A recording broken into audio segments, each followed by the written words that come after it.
So in the last video, we saw how to use the product rule to take the derivative of functions that were the product of kind of two smaller functions. Like we can see back here in example 3, we had like a red part and a blue part.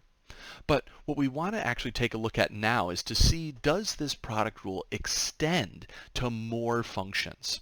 So suppose that f, g, and h are all differentiable functions. I don't know what they are, but they each have their own little formula.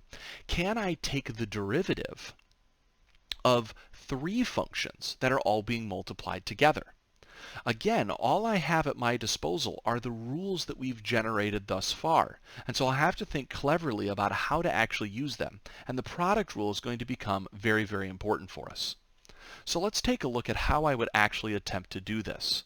What I'm going to go ahead and do is to see that if I start by calculating this derivative by imagining it as a derivative of actually two functions as opposed to three, this could maybe be really, really helpful. And here's how I'm going to do that. You'll see that I kind of made this red-blue function split in some of the previous examples, and I'm going to try the same thing here. What if I imagined that f of x was just one function, but I imagined that h of x times g of x was just one other function? Well, if I was going to do this, then by the product rule, I should be able to state that my derivative here should be calculated by leaving f of x alone, and then taking the derivative of my leftover stuff, which is the g of x times the h of x, and then I should be able to add and reverse the order. That is, I could leave my g of x and h of x alone, and then multiply on by the derivative of f of x. Okay, so if I was to go ahead and do this, I can see a couple quick things. First off, if I wanted to go ahead now and think about taking the derivative here, I would have to recognize that again, I have one function being multiplied by another function. So I have two functions here. Okay, well if I have two functions, then again I should be able to use the product rule. I could take one function and leave it alone, and then take the other function's derivative. Now I'll notice here that instead of writing things in this dx form, like take the derivative of f of x or take the derivative of h of x, I could just write that derivative immediately with my prime notation. It's a little bit easier and a little bit faster. Notice then I'd have to reverse the order, and so I'd end up with something like g prime of x times h of x. Now over here, I can recognize that I would ultimately, oops, I don't know why I put an equal sign.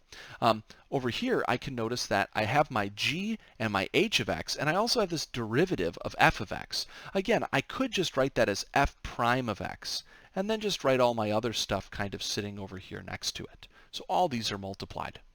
Now the last thing that I'm going to do is I'm going to take this f of x and just kind of distribute it in here to each one of the terms that I have.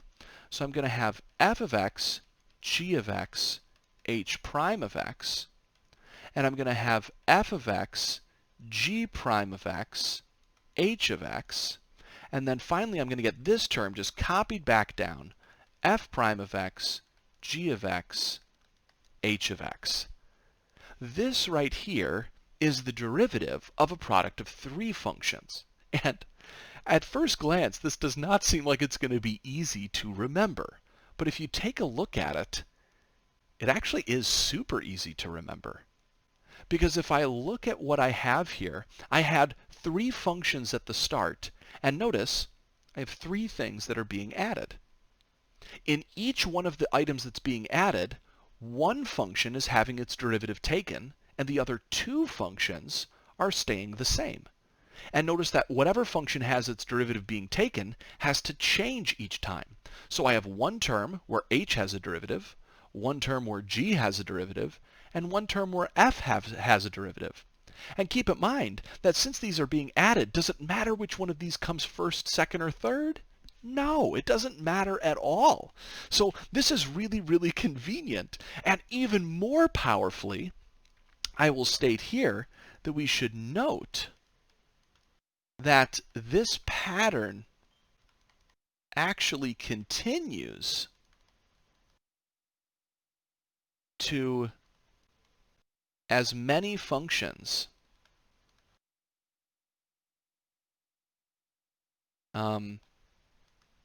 as we would like. And this is something that can actually be proven using the topic of what's called mathematical induction. If you're interested in that, by all means, please let me know. I'd be happy to talk to you about that.